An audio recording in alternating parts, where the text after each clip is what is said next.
ಕಿದಿರ್ ಕೈ ರುಚಿಗೆ like share and ನಮಸ್ಕಾರ ವೀಕ್ಷಕರೇ, ಕಿದಿರ್ ಕೈ ರುಚಿಗೆ ಸ್ವಾಗತ.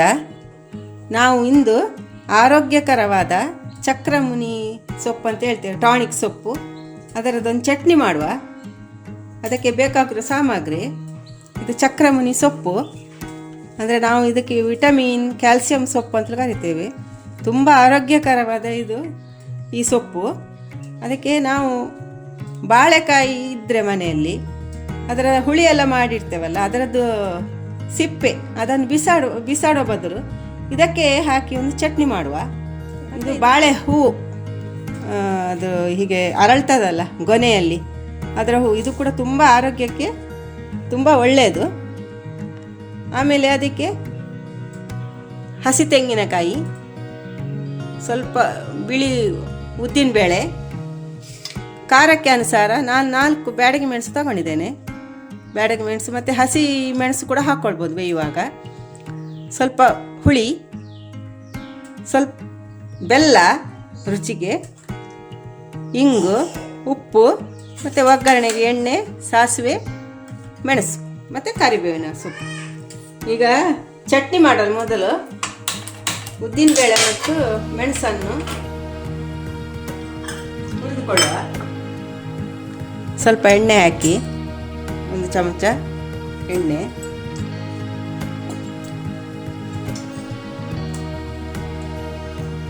ಉದ್ದಿನಬೇಳೆ ಒಂದು ಸ್ವಲ್ಪ ಜಾಸ್ತಿನೇ ಇರಲಿ, ದೊಡ್ಡ ಚಮಚದಲ್ಲಿ 2 ಚಮಚ ಹಾಕ್ಕೊಂಡಿದ್ದೇನೆ ನಾನು. ಅದಕ್ಕೆ 4 ಮೆಣಸು, ಸ್ವಲ್ಪ ಇದು ಇಂಗು, ಪುಡಿಗೂ ಇಂಗು ಕೂಡ ಹಾಕ್ಕೊಳ್ಬೋದು.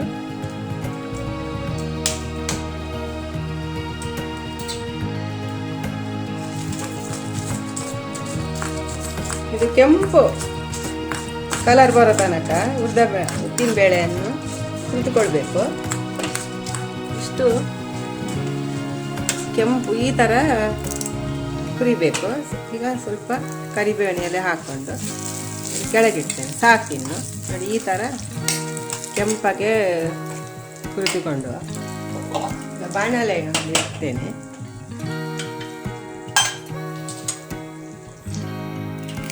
ಈ ಥರ ಎಲೆಯನ್ನು ಬಿಡಿಸಿಕೊಳ್ಳುವ.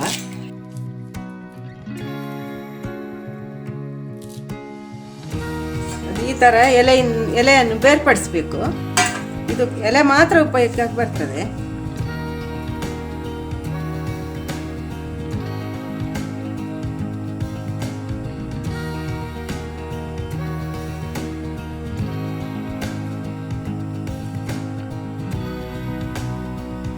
ಈಗ ಬಾಣಲೆ ಇಟ್ಟು ಅದಕ್ಕೆ ಸ್ವಲ್ಪ ನೀರು ಹಾಕಿ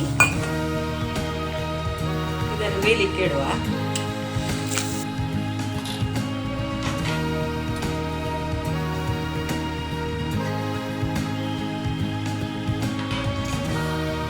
ಹುಳಿ, ಬೆಲ್ಲ, ಉಪ್ಪು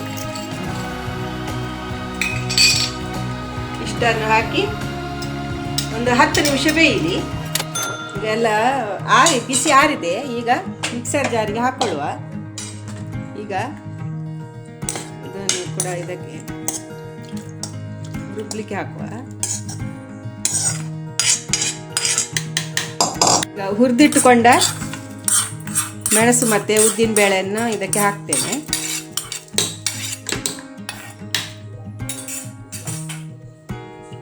ಮತ್ತು ಹಸಿ ತೆಂಗಿನಕಾಯಿ ಇದನ್ನು ಕೂಡ ಹಾಕುವ.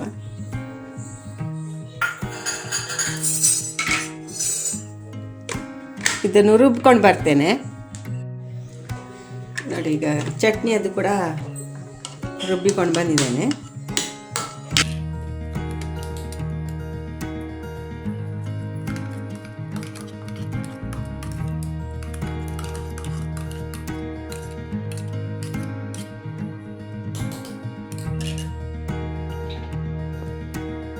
ಚಟ್ನಿಗೆ ಇನ್ನು ಒಗ್ಗರಣೆಯನ್ನು ಮಾಡುವ.